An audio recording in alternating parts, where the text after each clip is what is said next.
Hello. Hello sir. बचा हुआ TDS कर लेते हैं अपना। टीडीएस मैंने आपको पूरा चार्ट डिस्कस कर दिया कि कैसे कब क्या किस पेमेंट पे कितना टीडीएस काटना है, कब नहीं काटना है, कौन काटेगा, किस रेट से काटेगा, कुछ स्पेशल बातें हैं अगर वो, तो वो भी मैंने डिस्कस यहाँ पर कर दी हैं आपको। अच्छा, बचा हुआ टीडीएस का अपना जो भी पॉइंट है वो देख लेते हैं। TDS and TCS, tax deducted at source, और टीसीएस मतलब tax collected at source. Sir TCS नहीं बताया आपने क्या होता है, बता देंगे अभी टीसीएस क्या होता है, सेपरेटली उसको डिस्कस करेंगे, पूरा डिटेल में है। ठीक है, चलिए क्या कहते हैं, tax is deducted only if amount is taxable in the hands of receiver. अगर जिसको पेमेंट की जा रही है उसके हैंड में अगर टैक्सेबल है तो ही केवल टीडीएस जो है डिडक्ट किया जाएगा। टीडीएस जो है वो डिडक्ट किया जाता है at the time of payment or crediting the party whichever is earlier. तो ये आपने पहले ही पढ़ लिया है, कहीं कहीं पे पेमेंट बेसिस पे है, कहीं कहीं पे at the time of payment or crediting whichever is earlier basis पे है। तो जब चूंकि आपने डिटेल में पढ़ लिया है तो इन बातों का ऐसा बहुत रेलिवेंस नहीं रह गया। ठीक है ना साहब जी। आगे देखिएगा, but in following cases TCS is deducted only eight the time of payment. तो कहते हैं जनरली तो आपका payment or crediting which is earlier पे डिडक्ट होता है, बट कुछ जगह पे सिर्फ और सिर्फ पेमेंट के बेसिस पे डिडक्ट होता है। जैसे कि सैलरी सिर्फ पेमेंट पे, ईपीएफ सिर्फ पेमेंट पे, विनिंग फ्रॉम लॉटरी सिर्फ पेमेंट जब होती है तभी डिडक्ट होता है, हॉर्स रेस पे अगर विनिंग है तो भी आपका जब आपको पेमेंट रिसीव होगी तभी डिडक्ट होगा। मैच्योरिटी प्रोसीड ऑफ एलआईसी और कंपनसेशन और कंपल्सरी एक्विजिशन ऑफ प्रॉपर्टी, तो वो भी आपका जब पेमेंट आपको मिलेगी तभी आपका टीडीएस डिडक्ट होगा, अदरवाइज आपका डिडक्शन नहीं होगा। और बाकी जगह पे crediting of payment which is earlier वाला कॉन्सेप्ट, तो ये आपने डिटेल में पढ़ा, उसको समराइज्ड वे में कि आपको कंफ्यूजन ना हो वो एक जगह मैंने लिख दिया। आगे चलिए क्या लिखते हैं, लिखते हैं all TDS rate are fixed rate, जितने भी रेट है सब फिक्स हैं, but if payment is made to non resident foreign company 195 वाला, और in case of payment of salary surcharge and health education cess shall be considered separately. ठीक है, इसके अलावा सेस की बात कर ले, मैंने बताया ना जब एवरेज रेट ऑफ टैक्स लिखा है वहाँ पे, तो वहाँ पे टैक्स पेबल निकालते हैं, फिर सेस जोड़ते हैं, फिर उसको 12 से डिवाइड करते थे, तो वहाँ पे आपका सरचार्ज है, सेस है, वो सब आपका सरचार्ज है, सेस है, वो सब आपका अलग से जोड़ा जाएगा। कहाँ कहाँ पे, सारे टीडीएस के रेट फिक्स्ड हैं, लेकिन आपको नॉन रेजिडेंट को जब पेमेंट कर रहे हैं 195 में, या फिर सैलरी की पेमेंट की बात कर लें तो वहाँ पे आपको सरचार्ज और सेस वेट्स अलग से जोड़ के करना पड़ेगा। तो वो बताया मैंने कि वो जुड़ता है, उसमें कोई बहुत स्पेशल बात नहीं। Tax is required to be deducted not only for payments of commercial purpose but also in case of payment of personal purpose subject to two exception, section 194C and 194J। यानी 194C contract की payment, अगर आप personal purpose के लिए कुछ खरीद रहे हो, उसके लिए कोई कॉन्ट्रैक्ट किया है वहाँ पेमेंट करते हो, तो फिर आपका पर्सनल नेचर में टीडीएस डिडक्ट नहीं होगा।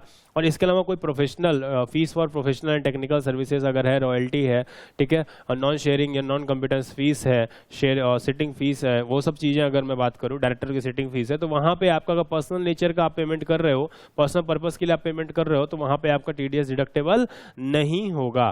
ठीक है, where tax is not required to be deducted in respect of payment of personal purpose by individual and HUF. तो इंडिविजुअल और एचयूएफ अगर पर्सनल पर्पस के लिए पेमेंट कर रहे हैं 194C और 194J में, तो टीडीएस नहीं कटेगा, अदरवाइज आपका टीडीएस कटेगा, टीडीएस काटने के लिए लायबल होगा, भले वो पेमेंट पर्सनल नेचर की हो। ठीक है साहब, आगे चलिए। If payee does not furnish PAN of to the payer, अगर पेई पैन नंबर नहीं देता है, अगर पेई जो है जिसको पेमेंट की जा रही है उससे पूछा जाएगा पैन दो, तभी तो हम अपनी जब रिटर्न भरेंगे तो उसमें तुम्हारा पैन इंडिकेट करेंगे, वो कहता है मैं पैन नहीं दूंगा। अगर वो पैन देने से मना कर देता है तो टीडीएस काटा जाएगा हायर रेट से, हायर ऑफ द फॉलोइंग, इन दोनों में से जो भी ज्यादा होगा उससे। क्या क्या, 20% रख लीजिए, और rate specified in respective section, मतलब जिस सेक्शन में, मान लीजिए लॉटरी में कई जगह 30% प्लस सेस जो लिखा हुआ है, तो 30 और 20 में ज्यादा कौन, 30, तो 30 से कटेगा अगर वो पैन नहीं देता है तो। इसके अलावा कई जगह 10% का रेट लिखा हुआ है, तो 10 और 20 में से हायर कौन, 20, तो 20% से कटेगा।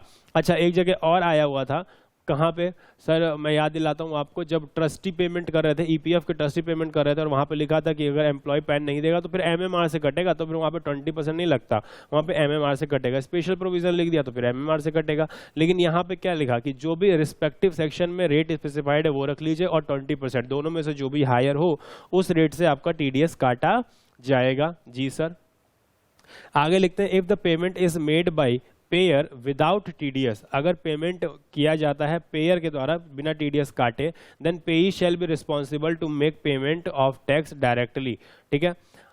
हाउएवर देखो क्या लिखा हुआ है कि अगर टीडीएस आप काटने से रह गए, आप टीडीएस नहीं काट पाए, तो ये पेई की रिस्पॉन्सिबिलिटी है कि वो उसको अपनी इनकम दिखाते हुए और टैक्स पे कर दे। However if the tax has been deducted by the payer but not deposited with government, अगर टैक्स आपका डिडक्ट कर लिया गया है लेकिन गवर्नमेंट को डिपॉजिट नहीं किया गया, देन पेई can not be called upon two पे द टैक्स। उस केस में पेई से पैसा नहीं मांगा सकता, जिसने भैया काट के पैसा रख लिया है उससे आप रिकवरी करो, पेई से आप नहीं कह सकते कि सब आप पेमेंट करो। बात समझ में आती है क्या?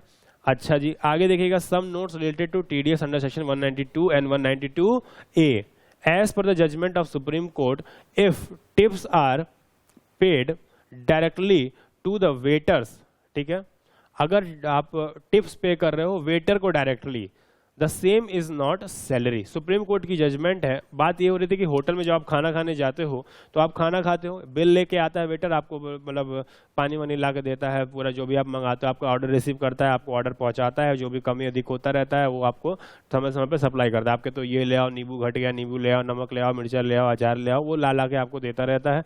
फाइनली आप उसे कहते हो बिल ले आओ, वो बिल ले आके देता है, फिर आपका पैसा कटवा के ले आता है, उसमें कुछ चेंज वेंज रह जाता है तो कई बार आप उसको टिप दे देते हो। तो बात ये हो रही है कि वेटर जो है वो अपने जिस होटल में काम कर रहा है वहां से सैलरी पा रहा है, लेकिन वो जो टिप डायरेक्टली कस्टमर से मिल रहा है क्या वो भी सैलरी का पार्ट होगा और उस पर भी टीडीएस कटेगा?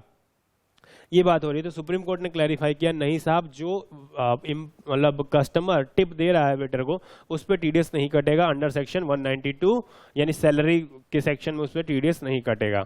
लिखा है and there would be no obligation on employer to deduct TDS even if tips is paid through employer like by credit card in bill, ठीक है। अच्छा, कई बार क्या होता है, अब यहाँ पे हो गया कि डायरेक्टली ले रहे हैं तो भी नहीं कटेगा। अच्छा, अगर डायरेक्टली नहीं ले रहे हैं, मैंने क्रेडिट कार्ड में एक्स्ट्रा कटवा दिया, मैंने एम्प्लॉयर को कहा कि साहब ये लो पैसा, सपोज करो कि 500 रुपये का बिल बना, मैंने 550 रुपये दिए, मैंने कहा ये 550 रुपये लीजिए और बाकी 50 रुपये किस बात के हैं, टिप के नाम पे हैं। जो जो लोग हैं भाई, टिप ऐसा नहीं कि जो खाना सिर्फ सर्व कर रहा है उसका टिप है, ठीक है, वो 50 रुपये में हर आदमी का टिप है, वेटर का भी टिप है, जो लाल लाल टमाटर चुन के लाया है बागों से, ठीक है, उसका भी टिप है, जो हरी हरी सब्जियां खरीद के लाया है उसका भी टिप है, जो रसोईया बना रहा है उसको धुल पोछ के वो उसका भी टिप है। तो यानी 50 रुपये अगर आपने होटल वाले को एक्स्ट्रा दिए कि भैया ये टिप के नाम पे अपने स्टाफ में बांट दीजिएगा, तो किसको कितना बांटा उससे लेना देना नहीं है। उस 50 रुपये पे जो टिप के नाम पे कस्टमर ने एम्प्लॉयर को दिया, डायरेक्टली कस्टमर उनको नहीं दिया, उस पर भी आपका टीडीएस डिडक्टेबल नहीं होगा। Same would not be a part of salary, उसको सैलरी का पार्ट नहीं माना जाएगा और अकॉर्डिंगली टीडीएस डिडक्ट नहीं किया जाएगा। अच्छा, payment made to doctors by the hospitals, ठीक है, डॉक्टर को पेमेंट की जा रही है हॉस्पिटल के द्वारा। लिखा हुआ है असेसी, हॉस्पिटल असेसी है, वो डिडक्ट करता है TDS under section 194J but AO contended that section 192 would be applied. क्या होता है, एक हॉस्पिटल है वो अपने यहाँ डॉक्टर रखते हैं, तो डॉक्टर को पेमेंट कर रहे हैं। अब वो पेमेंट जब कर रहे हैं तो वहाँ पे क्या होता है कि हॉस्पिटल डॉक्टर्स को जो पेमेंट कर रहा है उससे वो टीडीएस काट रहा है, लेकिन किस सेक्शन में काट रहा है, 194J, क्योंकि वो मेडिकल प्रोफेशनल है। मेडिकल प्रोफेशनल है तो एज अ प्रोफेशनल वो उसको फीस दे रहा है और उस फीस पे वो 194J में टैक्स काट रहा है। एओ कह रहा है नहीं नहीं साहब, ये जो मेडिकल का प्रोफेशनल है वो आपके यहाँ एम्प्लॉय है, आपके हॉस्पिटल में वो एम्प्लॉय है और बीइंग एन एम्प्लॉय आप उसका टीडीएस काटो अंडर सेक्शन 192 में। 192 में सर ये डिफरेंस क्यों, झगड़ा क्यों हो रहा है? आपको पता है 194J में रेट अलग है, ठीक है, वहाँ 194J में रेट अलग है और 192 में एवरेज रेट ऑफ टैक्स है, एवरेज रेट ऑफ टैक्स है। तो यहाँ पे बात ये होती है, एओ चाह रहा था कि सैलरी वाला टीडीएस ज़्यादा कटता है तो टीडीएस ज़्यादा कटवाया जाए, ये चाह रहा था, इसलिए एओ से झगड़ा हुआ। अच्छा, it was held that, court ने क्या डिसाइड किया, section 194J is applicable because doctor were not in employment as per the agreement. Agreement के हिसाब से डॉक्टर्स जो एम्प्लॉयमेंट में नहीं थे, वो अगर नौकरी करते तो नो डाउट उनका 192 में करता, बट अगर वो नौकरी नहीं कर रहे हैं, आपके यहाँ के इलाज कर दे रहे हैं, ऑपरेशन कर दे रहे हैं, बैठ रहे हैं, मरीजों को देख रहे हैं, सिर्फ इस बात के लिए वो एक प्रोफेशनल के रूप में सर्विस दे रहे हैं, तो आपका 194J अप्लीकेबल होगा। Income of the doctors varied according to the number of patient, क्योंकि जो इनकम है डॉक्टर्स की वो पेशेंट, जितने कस्टमर पेशेंट देख रहे हैं उसके हिसाब से वेरी कर रही है, तो ऑब्वियसली बात वो एम्प्लॉयमेंट में नहीं है। It is not a contract of service but contract for service, ये सर्विस का कॉन्ट्रैक्ट नहीं है, सर्विस के लिए कॉन्ट्रैक्ट है। अच्छा साहब, अगला In case where employee has worked with more than one employer simultaneously, अगर आपने एक से ज़्यादा employer के यहाँ काम किया है, ठीक है, और employees change his job and join another employer, then at his option he may furnish the detail of his other employment to any employer in form 12B। तो कहते क्या है, मान लीजिए आपने एक से ज़्यादा लोगों के यहाँ काम किया है, तो अब क्या होता है कि अब मान लो कि एक से ज़्यादा लोगों के यहाँ आप काम कर रहे हो, तो आपकी मर्जी है, आप चाहे तो जिस भी एम्प्लॉयर से आपका ज़्यादा पड़ता हो आप उसको जाओ, अपनी डिटेल फर्निश करो कि साहब मैंने यहाँ भी काम किया और वहाँ से इतने रुपए पाए हैं और आपके यहाँ से इतना पाता हूँ, टोटल सैलरी मेरी ये हो गई, आपके यहाँ से 5 लाख, उनके यहाँ से 8 लाख, 8 5 13 लाख, 13 लाख के हिसाब से मेरा आप TDS काट दीजिए, ठीक है। तो उस हिसाब से वो TDS अपना कटवा सकता है, उसकी ऑप्शन है, जिस भी एम्प्लॉयर से चाहे वो कटवा सकता है अपना TDS। अगर वो एक से ज़्यादा जगह पर जॉब कर रहा है तो जितना पैसा वो दूसरी जगह से पा रहा है उसकी डिटेल भी किसी एक एम्प्लॉयर को दे के वो TDS इकट्ठा कटवा सकता है, उससे कोई फर्क नहीं पड़ता। इस तरह की चीजें यहां पर आ गई। अच्छा, some notes related to the TDS, आप चीज समझ रहे हो, अब ये जनरल बातें चल रही हैं, ठीक है। सुनो, any amount includes service tax GST amount, then TDS should not be deducted on such service tax और GST अमाउंट। यानी अगर कोई 10,000 रुपए का आपने कोई एक्सपेंस किया है, उसमें आपके सर्विस टैक्स या GST का एलिमेंट आ रहा है, तो पहले आप GST को हटा दोगे, बचे हुए वैल्यू पे ही TDS काटा जाएगा। यानी TDS डिडक्ट किया जाता है नेट अमाउंट पे, ना कि ग्रॉस अमाउंट पे। यानी TDS सर्विस टैक्स या GST जोड़कर नहीं, सर्विस टैक्स और GST छोड़कर आपका जो वैल्यू है उस पर TDS काटा जाएगा। जी साहब, आगे सेक्शन 196 है, नो TDS इफ पेई इन सेंट्रल गवर्नमेंट, मतलब पेई इज सेंट्रल गवर्नमेंट, पेई रिसीव करने वाला, जिसको पेमेंट मिल रही है वो सेंट्रल गवर्नमेंट है या स्टेट गवर्नमेंट है या RBI है या स्टैट्यूटरी कॉरपोरेशन है, कोई म्यूचुअल फंड है, ऐसा अगर कुछ है एटसेट्रा, तो फिर उसका कोई TDS नहीं काटा जाएगा। लिखा हुआ है अगर आप गवर्नमेंट को पेमेंट करते हो, स्टेट गवर्नमेंट को करते हो, RBI करते हो, स्टैट्यूटरी कॉरपोरेशन करते हो, म्यूचुअल फंड को करते हो, तो फिर उनका TDS काटने की आपको जरूरत नहीं है। ये कहाँ लिखा हुआ है? सेक्शन 196 में। अच्छा, लिखे where the total income or receipt of income of payee is not taxable, is not liable to tax, where the total income or receipt of income of payee is not liable to tax, taxable or taxable at lower rate, then he may apply to AO to issue a certificate for non-deduction or lower deduction of TDS. In such case, the payer shall deduct TDS as per the rate specified in the certificate. अब मान लो किसी कोई person है, वो person की income chargeable to tax नहीं है, ठीक है, लेकिन उसको ब्याज मान लो उसकी टोटल इनकम 2.5 लाख नहीं है, लेकिन उसका किसी बैंक में FD है और उस FD पे आपको 50,000 से ऊपर का ब्याज आ रहा है, 60,000 रुपये ब्याज आ रहा है, तो कायदे से तो बैंक आपका 60,000 रुपये ब्याज काट लेगा। 60,000 ब्याज आ रहा है तो उस पर TDS काट लेगा। कहते हैं हाँ साहब काट लेगा, लेकिन उसकी इनकम 2.5 लाख से कम है, तो वो इस बात का ना एक AO से सर्टिफिकेट ले सकता है। AO से इस बात का सर्टिफिकेट ले सकता है कि साहब मेरी इनकम चार्जेबल टू टैक्स नहीं है, या फिर लोअर रेट से चार्जेबल टू टैक्स है, कम ही टैक्स बनता है, तो ज्यादा TDS ना कटवाइए मेरा, ठीक है। इस बात के जाके वो AO से मिले, AO उसको एक सर्टिफिकेट इशू कर देगा कि भैया इनका TDS अगर आप काट रहे हो तो मत काटो, या फिर अगर आप ज्यादा रेट से काट रहे हो तो कम रेट से काटो। तो उस केस में वो जब सर्टिफिकेट फर्निश करेगा वो पर्सन, तो उस केस में जितना सर्टिफिकेट में लिखा हुआ रेट होगा उसी रेट से आप TDS काटने के हकदार होगे। और अगर लिखा हुआ कि TDS नहीं काटना है तो आप TDS नहीं काटोगे। बात समझ में आती है क्या? बिल्कुल सर, बात समझ में आती है। अच्छा, आगे देखिए, लिखा है section 197A, where income of the assessee is less than the basic exemption limit, जहां पे आपकी इनकम basic exemption limit 2.5 lakh, 3 lakh, 5 lakh ऐसा केस में भी वो है, तो फिर उससे अगर आपकी इनकम कम है तो उस केस में then in case of section 192A, 193, 194A, 194DA, 194I, assessee can give a self declaration in form 15G और 15H टू पेई, टू पेयर होगा या पेयर होगा, ठीक है, इसको चेक ठीक कर लीजिए, to payer for non-deduction of TDS for non deduction of TDS, कि आप मेरा टीडीएस ना काटें। कहने का मतलब क्या है, जहां पे आपकी total income basic assumption limit से कम है, बेसिक एजम्पशन लिमिट से कम है, तो आप अभी तो ऊपर था कि आप सर्टिफिकेट ले सकते हो, ऊपर क्या था कि आप सर्टिफिकेट ले सकते हो कि मेरा कम रेट से काटा जाए या फिर वो। अब यहाँ पे कह रहे हैं कि आपको सर्टिफिकेट लेने की जरूरत नहीं है, आप सेल्फ डिक्लेयर कर सकते हो। सेल्फ डिक्लेरेशन, हर आदमी को जाके एओ को परेशान करने की जरूरत नहीं है, आप सेल्फ डिक्लेयर कर दो इन फॉर्म 15G फॉर्म 15H में। लेकिन फॉर्म 15G 15H लेने का बेनिफिट आपको सिर्फ इन्हीं सेक्शंस के रिस्पेक्ट में है, 192A, 193, 194, 194DA, 194I। इसके अलावा किसी और सेक्शन के रिस्पेक्ट में आप सेल्फ डिक्लेयर नहीं कर सकते, फिर आपको एओ से ही परमिशन लेनी पड़ेगी, उससे ही सर्टिफिकेट लेना पड़ेगा। If the income under section 192A, 193, 194A, DA, I is more than the basic emission limit but total income is less than the basic emission limit। अब देखो यहाँ पे क्या लिखा हुआ है कि where the income of the assessee is less than basic emission limit। अब यहाँ पे लिखा हुआ है if income under section 192A, 3, 4, DA, I is more than basic emission limit but total income is less than basic emission limit, then section 197A is not applicable except in case of senior citizen। Accept in case of senior citizen. कहने का मतलब क्या है, अगर आपकी in section में आने वाली इनकम अपने में ही, in section 192A, 3, 194A, 194DA और I, इन सेक्शन में जो भी आपकी इनकम बन रही है वो अपने में, मान लो 280 बन रही है, आपका स्लैब कितने का है 2.5 लाख का, और कितने की इनकम बन रही है 280 की।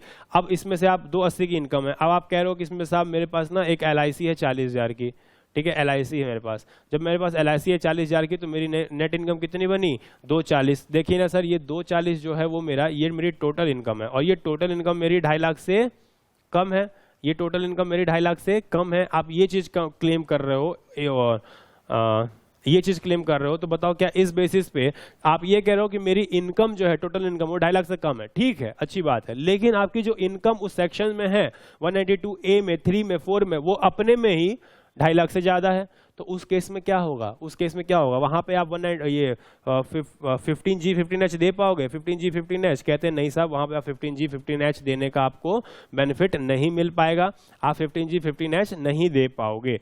यानी उन सेक्शन में आने वाली इनकम अगर इटसेल्फ अपने में ही अगर वो 2.5 लाख से ज्यादा है तो उस केस में आपको 15G 15H देने का मौका नहीं दिया जाएगा, accept in case of senior citizen को छोड़कर। अच्छा जी सर, बात समझ में आती है हमें। Example, rent received by mister Shubham is 3.5 lakh, he invested ₹1.20 in 80C। Now total income उनका बेसिक एजम्पशन लिमिट से कम है, लेकिन वो 15G 15H नहीं दे सकते। क्यों? क्योंकि उनकी 194I में जो इनकम आनी है वो 3.5 लाख आ चुकी है। 194I में जो इनकम आनी है वो 3.5 लाख है, वो बेसिक एजम्पशन लिमिट से ज्यादा है, इस वजह से वो यहाँ पर 15G फॉर्म फर्निश नहीं कर सकते। ठीक है, can not furnish declaration in form 15G। अच्छा साहब, अब बात हो रही है जो टीडीएस आप डिडक्ट कर रहे हैं, उसको गवर्नमेंट को पे करना है। कब तक पे करना है? तो देखिए क्या कहते हैं, अप्रैल टू फरवरी, जो टीडीएस आपने अप्रैल टू फरवरी डिडक्ट किया है उसको अगले महीने की 7 तारीख तक जमा करना है। इस महीने जो काटा उसको अगले महीने की 7 तारीख तक जमा करना है।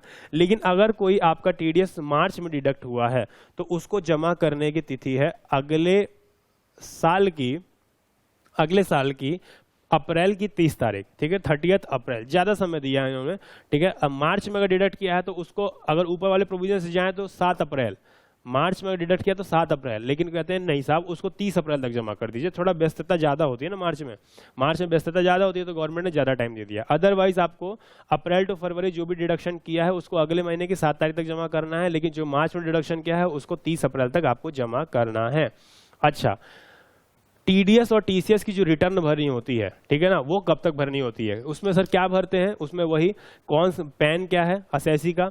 अच्छा, पैन के रिस्पेक्ट में उस पर्सन का असेसी का नाम आ जाएगा, किसका टीडीएस काटा गया है, क्या पेमेंट की गई है, ठीक है, कितने रुपए की पेमेंट की गई है। मतलब 190 सेक्शन की बात हो रही है, 192 है, 192A है, 3 है, 4 है, 4A है, C है, J है, I है, IA है, क्या है, ठीक है। तो उस संबंध में 194H है, तो मतलब किस तरह का नेचर ऑफ पेमेंट क्या है, कितने रुपए की पेमेंट की है, कितना टीडीएस काटा है, उस वो डिटेल आपकी जानी होती है। तो वो डिटेल आपकी कब जाती है, तो रिटर्न आपकी क्वार्टरली जाती है, रिटर्न आपकी क्वार्टरली जाती है। तो देखिए पहला क्वार्टर क्या होगा, अप्रैल में जून, 30 जून को क्वार्टर खत्म हो रहा है जी साहब, उसकी रिटर्न जानी है आपकी 31 जुलाई को टीडीएस की, लेकिन 15 जुलाई को टीसीएस की। ठीक है, तो ऐसा समझिए जून का अगले महीने की 31 तारीख लास्ट डेट, अगले महीने की लास्ट डेट, 30 सितंबर वाला अगले महीने की लास्ट डेट 31 अक्टूबर, 31 दिसंबर वाला अगले महीने की आखिरी तिथि, और मार्च वाला, अब यहाँ देखिए अगले महीने का नहीं, उसके भी अगले महीने 31 मई, मार्च वाला 31 मई यहाँ पर है, लेकिन यहाँ पर डेटों में कोई चेंज नहीं है। 15 अक्टूबर, 15 जनवरी और 31 मार्च का, 31 मार्च जो क्वार्टर खत्म हुआ है उसका 15 मई। ठीक है, थोड़ा सा डिफरेंस है, 15 मई। तो यहाँ पे क्या है, अगले महीने की आखिरी डेट, अगले महीने की 15वीं डेट, अगले महीने की आखिरी डेट, अगले महीने की 15वीं डेट, अगले महीने की आखिरी डेट, अगले महीने की 15वीं डेट। अब यहाँ पे अगले महीने की आखिरी डेट नहीं है, एक और महीना है, 2 महीना आ गया। ठीक है, 31 मार्च के बाद 30 अप्रैल और 31 मई, तो 31 मई को ये जाना है और ये 15 मई को जाना है। तो टीडीएस की रिटर्न के लिए प्रोविजन थोड़े लीनियंट है और टीसीएस के लिए हार्श है, वो आपके जो है वो 15 मई तक आपको जाना है। ठीक है, 15 है, यहाँ 31 है। तो ये डेट्स आपके लिए रेलिवेंट है, इसमें गलती मत कर दीजिएगा। ठीक है, आगे देखिए section 200A processing of TDS return. मैंने बताया ना, जब आप रिटर्न भरते हो, मैंने बताया था असेसमेंट प्रोसीजर में, जब आप रिटर्न भरते हैं तो उस रिटर्न की प्रोसेसिंग होती है सेक्शन 143(1) के अंदर, और अगर कंप्यूटर उसकी चेकिंग करता है, बताया था ना मैंने, कंप्यूटर उसको प्राइमरीली चेक करता है कि कोई आपने गलत डिडक्शन तो नहीं ले ली, या फिर कोई ऐसा बिजनेस था जो आपका 44AD के लिए लायबल नहीं था, आपने उसमें 44AD ले लिया, एजेंसी का, ब्रोकरेज का, कमीशन का, ऐसा टाइप का है ना, वो सब चीज़ें। तो वही बातें आती हैं यहाँ पे कि सब जैसे जो आप इनकम टैक्स की रिटर्न भरते हो उसकी प्रोसेसिंग होती है, तो जो टीडीएस की रिटर्न होती है उसकी भी प्रोसेसिंग होती है, तो लिखा हुआ है the TDS return shall be processed under section 200 capital A and following adjustment shall be made in the return. जो भी आप रिटर्न भर रहे हो उसमें फॉलोइंग एडजस्टमेंट देखी जाएगी, चेक की जाएगी। क्या, अर्थमेटिकल एरर, अगर आपने कुछ गणित में जोड़ने घटाने में गलती की है तो उसको ठीक किया जाएगा। ठीक है ना, in the return can be rectified, और इनकरेक्ट क्लेम, अगर आपने कुछ इनकरेक्ट क्लेम कर लिया है तो उसको भी यहाँ पर ठीक किया जाएगा। अच्छा, intimation shall be send to the deductor, जिसने पैसे मतलब डिडक्ट किए हैं, डिपॉजिट किया है गवर्नमेंट को, उसको इंटीमेशन जाएगी कि साहब आपने जो रिटर्न भरी थी ऐसे ऐसे करके वो आपका प्रोसेस हो गया है। Specifying the amount of demand और रिफंड, कोई अगर डिमांड या रिफंड होगा तो उसको प्रोसेस करते हुए वो इंटीमेशन एक सेंड की जाएगी, किसको सेंड की जाएगी, डिडक्टर को। Intimation shall be issued with in 1 year from the end of financial year in which quarterly return was filed. ठीक है, तो क्वार्टरली रिटर्न जिस समय फाइल हुई थी उस फाइनेंशियल ईयर के एंड होने से 1 साल, ठीक है, उस फाइनेंशियल ईयर के एंड होने से 1 साल के अंदर आपको इंटीमेशन आ सकती है, ये मैक्सिमम टाइम लिमिट है। इंटीमेशन कब तक आएगी आपको, जिस क्वार्टरली रिटर्न जिस भी साल आपने भरा है उस साल के खत्म होने से 1 साल के अंदर आपको रिटर्न का इंटीमेशन आ जाना है। अच्छा, section 201 if assessee fails to deduct TDS, अगर आपने टीडीएस डिडक्ट नहीं किया या फिर after deduction fails to pay TDS to the government, या आपने डिडक्ट तो किया बट डिपॉजिट नहीं किया गवर्नमेंट को, तो असेसी को मान लिया जाएगा, डिडक्टर को मान लिया जाएगा असेसी इन डिफॉल्ट। ऐसा असेसी जिसने गलती की है डिफॉल्ट वाला असेसी मान लिया जाएगा और फिर उसको उसके ऊपर लगाया जाएगा इंटरेस्ट अंडर सेक्शन 220 और पेनल्टी अंडर सेक्शन 221। ठीक है, तो अब देखिए सेक्शन 2011A, ठीक है, 220 के अंदर इंटरेस्ट लगेगा और 221 के अंदर पेनल्टी लगेगी। सेक्शन 201(1)A लेट डिडक्शन और लेट पेमेंट ऑफ टीडीएस, आपने लेट से डिडक्ट किया और लेट पेमेंट किया तो फिर क्या, लेट डिडक्शन अगर आप करते हो तो इंटरेस्ट आपके ऊपर लगाया जाएगा 1% पर मंथ और part of the month on amount of TDS from the date on which tax was deductible till the date when the tax was actually deducted। ठीक है, किस दिन डिडक्ट हो जाना चाहिए था और किस दिन आपने डिडक्ट किया है, उन दोनों का डिफरेंस देख लेंगे और 1% पर मंथ और पार्ट ऑफ द मंथ के हिसाब से आपसे ब्याज लिया जाएगा। अच्छा, ये मंथली बेसिस पे चलता है, ध्यान दीजिएगा, मंथली बेसिस पे चलेगा, जितना आपने लेट किया है उतने मंथ को देखते हुए आपके ऊपर 1% पर मंथ और पार्ट ऑफ द मंथ के हिसाब से ब्याज लग जाएगा। लेट पेमेंट ठीक है। अगर आपने लेट पेमेंट किया यानी डिडक्ट तो कर लिया बट डिपॉजिट नहीं किया तो फिर 1.5% पर मंथ और part of the month from the on the amount of TDS from the date, किस डेट से लगेगा, on which the tax was deductible till the date on which such tax is actually paid to the credit of government. अच्छा, किस दिन deductible था उस दिन से लेके जब तक आपने पे नहीं किया, जिस दिन आपने पे किया है उस दिन तक का आपका डिफरेंस लेके मंथली बेसिस पे 1.5% पर मंथ और पार्ट ऑफ द मंथ के हिसाब से आपसे टैक्स कलेक्ट इंटरेस्ट कलेक्ट किया जाएगा। Section 234E, fees for default in furnishing TDS और TCS रिटर्न। अगर आपने रिटर्न नहीं भरी तो 200 रुपए पर डे के हिसाब से आपके ऊपर पेनल्टी लगाई जाएगी। क्या डेट रिटर्न भरने की डेट है बताओ? क्वार्टर होता है तो अप्रैल मई जून का 31 जुलाई, जुलाई अगस्त सितंबर का 31 अक्टूबर, अक्टूबर नवंबर दिसंबर का 31 जनवरी और जनवरी फरवरी मार्च का 31 मई। और यही 15 डेट है TCS के केस में। अगर आपने लेट किया तो TDS या TCS रिटर्न भरने में तो फिर 200 रुपये पर डे के हिसाब से आपके ऊपर पेनल्टी लगाई जाएगी। अच्छा साहब, ये हो गया। अब आ जाओ TCS, खत्म हो गया TDS के प्रोविजन। TCS पे आ जाओ, मैंने बताया था TCS अलग से डिस्कस करेंगे। Tax collected at source. अब क्या होता है, जैसे मान लीजिए आप कोई सामान खरीदने गए, ठीक है, टैक्स आप कुछ खरीदने गए तो मान लीजिए आपने खरीदा, सपोज करो कार खरीदा आपने, कितने का, 12 लाख रुपए का। तो कार पे अगर आप 10 लाख से ऊपर की कार लेते हो तो आपके ऊपर TCS अप्लीकेबल हो जाता है, TCS अप्लीकेबल हो जाता है। तो आपको क्या करना पड़ेगा, आपको 12 लाख रुपए तो उसको देने ही पड़ेंगे, साथ में कुछ पैसा और देना पड़ेगा TCS के नाम पे, जितने परसेंट से भी कटता हो TCS, 1% 2%, ठीक है। तो जो भी TCS का रेट हो उसके हिसाब से आपको और एक्स्ट्रा पैसे देने पड़ेंगे। ये TCS फिर कंपनी क्या करेगी, वही रिटर्न भरेगी और आपके पैन पे चढ़ जाएगा और गवर्नमेंट ये बात जान जाएगी कि आपने कुछ खरीदा है। तो ये एक पूछने को हो जाएगा ना कि भैया इतना पैसा आया कहाँ से कि आपने खरीदा ये सामान। बात समझ में आती है क्या? बिल्कुल सर, बात समझ में आती है। तो TCS tax collected at source, तो कौन पे करता है TCS? जो बायर होता है, बायर। और कौन कलेक्ट करता है? सेलर कलेक्ट करता है। जब मान लो कोई पर्सन कुछ खरीदने आता है, कार खरीदने आया तो 12 लाख रुपए गाड़ी खरीदेगा तो 12 लाख तो देगा ही देगा सेलर को। उसके अलावा इन एडिशन टू दैट, उसके एडिशन में वो जो भी TCS का रेट होगा वो भी पे करेगा। किसको पे करेगा? बायर को पे, सॉरी सेलर को पे करेगा और सेलर उस बात का रिटर्न भर देगा। ठीक है, बात समझ में आती है? जी सर, बात समझ में आती है। सुनिएगा आप क्या कहते हैं। Section 206C, seller shall collect tax from buyer at the time of debiting his account or receipt of amount from buyer whichever is earlier. TCS shall be collected at the rate specified hereunder. इस rate से आपका किया जाएगा। क्या rate है?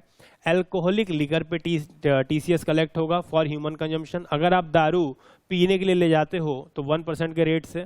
Tender leaves, tendu leaves बोलते हैं इसको, तेंदू लीव्स जिससे बीड़ी उड़ी बनाई जाती है, 5% से आपका कलेक्ट होगा। टिम्बर, लकड़ी और फॉरेस्ट का, मतलब लकड़ी और लकड़ी से बने आर्ट जो प्रोडक्ट होते हैं वो सब, उस पर 2.5% का आपका रेट है। स्क्रैप, कचड़ा मतलब कूड़ा उड़ा जो होता है उस पर आपका 1% का TCS है।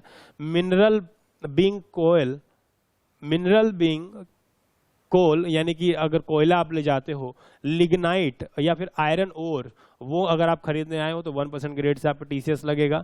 Motor vehicle under section 206(1)(f), 206(c)(1)(f, यहाँ पे क्या है, 10 लाख से ऊपर के मोटर व्हीकल, ठीक है, तो 1% के रेट से TCS लगेगा, आपका कलेक्ट किया जाएगा।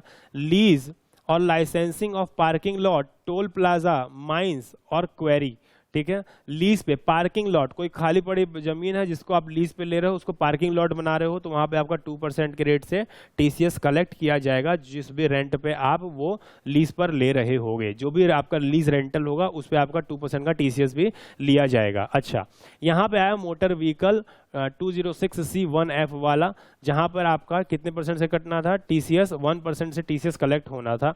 तो वो क्या कहते हैं, TCS कब कलेक्ट किया जाएगा? मोटर व्हीकल पे अगर वो 10 लाख से ऊपर का मोर देन कंसिडरेशन उसका हो, तो 10 लाख से ऊपर की गाड़ी हो तो TCS आपका कलेक्ट किया जाएगा 2% के, सॉरी 1% के रेट से। अच्छा, TCS is not applicable if buyer is government. अगर गवर्नमेंट ये दारू तेंदुली, ठीक है, कार वार खरीद रही है तो फिर उसके ऊपर TCS नहीं लगेगा। या एम्बेसी खरीद रही है, कॉन्सुलेट खरीद रहा है, हाई कमीशन खरीद रहा है, institution notified under section under notified Nations act 1947, ठीक है। अगर कोई इंस्टीट्यूशन जो कि यूनाइटेड नेशंस एक्ट 1947 के अंदर नोटिफाइड है, वो इंस्टीट्यूशन अगर खरीदता है तो उसके ऊपर भी टीसीएस नहीं कलेक्ट किया जाएगा। जैसे मान लो कि यूनेस्को है, यूनाइटेड नेशंस, यूनेस्को कोई मतलब इंस्टीट्यूशन है, यूनेस्को है हो गया, ठीक है ना, यूनिसेफ हो गया, वो सब खरीदते हैं तो वहाँ उससे टीसीएस नहीं लिया जाएगा।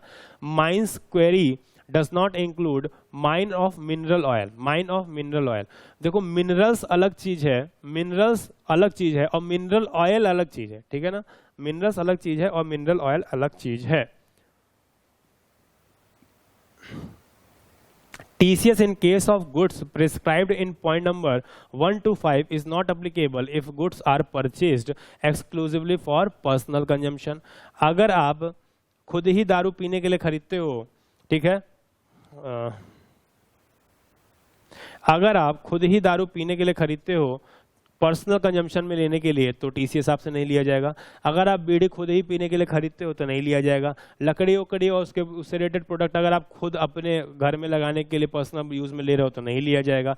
स्क्रैप कबाड़ आप खुद के पर्सनल कंजम्पशन में लेते हो तो नहीं लिया जाएगा, यानी बिजनेस के लिए अगर लेते हो तो लिया जाएगा। और मिनरल, कोयल, लिग्नाइट, आयरन, ये सब की अगर आप बात करें तो वो भी अगर आप पर्सनल यूज के लिए ले रहे हो, पर्सनल कंजम्पशन के लिए, तो आपसे टीसीएस नहीं कलेक्ट किया जाएगा। अच्छा, TCS is not applicable if buyer is resident and furnish a declaration that such goods shall be used in manufacturing of any article or thing or in power generation। कहते हैं अगर TCS आपका नहीं collect किया जाएगा तब भी अगर बायर आपका क्या है, रेजिडेंट है और वो एक डिक्लेरेशन फर्निश कर दे। एक बात का डिक्लेरेशन फर्निश कर दे, किस बात के डिक्लेरेशन सर, कि जो भी वो गुड्स ले जा रहा है वो यूज किया जाएगा मैन्युफैक्चरिंग ऑफ एनी आर्टिकल और थिंग या फिर पावर जनरेशन में। जो सामान ले जा रहा है उससे वो कुछ मैन्युफैक्चरिंग करेगा, ठीक है, या फिर बिजली बनाने में उसका यूज करेगा, तो उस केस में उससे टीसीएस नहीं कलेक्ट किया जाएगा। अब कुछ क्वेश्चन आंसर मैं आपसे पूछूंगा, बताना whether TCS is applicable in case of sale of motor vehicle by manufacturer to distributor. बताओ, अगर मैन्युफैक्चरर टू डिस्ट्रीब्यूटर अगर सेल हो रहा है तो क्या टीसीएस कलेक्ट किया जाएगा? Answer is no. Answer is no. क्यों? क्योंकि वहां पे वो मोटर व्हीकल क्या है, उसका स्टॉक है, उसका स्टॉक है। जो डिस्ट्रीब्यूटर का मोटर व्हीकल स्टॉक है, ना कि मोटर व्हीकल है। मोटर व्हीकल तो उसके लिए गुड्स है ना, तो वहां पे आपका टीसीएस नहीं लगेगा। लिखते हैं whether the TCS is applicable in case of each sale of motor vehicle or aggregate value during previous year. Each sale पे लगेगा, पूछने वाली बात ही नहीं है। एक गाड़ी अगर आपकी 10 लाख से ज्यादा है तो 1% का टीसीएस कलेक्ट किया जाएगा। टोटल का कोई कॉन्सेप्ट नहीं है। अच्छा, how would the provision of TCS on sale of motor vehicle be applicable in a case where part of payment is made in cash and part is made in check? उससे क्या लेना देना मेरे को? 10 लाख से ज्यादा है तो अलग से आपसे ले लेंगे, उससे कोई मतलब ही नहीं है। तो देखो क्या लिखा है, the provision of TCS on sale of motor vehicle is not dependent on mode of payment। Payment आप कैसे करो हमको लेना देना नहीं है, आधा चेक से करो आधा उससे करो, हमको मतलब नहीं है। 10 लाख से ऊपर की गाड़ी है तो हम आपसे 1% का TCS लेंगे, काम खत्म। अगला, whether TCS at the rate of 1% on sale of motor vehicle is applicable in case of an individual also? Yes। बताओ, whether TCS at the rate of 1% of sale of motor vehicle is applicable in case of an individual also? Yes, obvious बात है। An individual who was liable to get his account audited as per section 44AB in a financial year preceding the financial year in which motor vehicle was sold।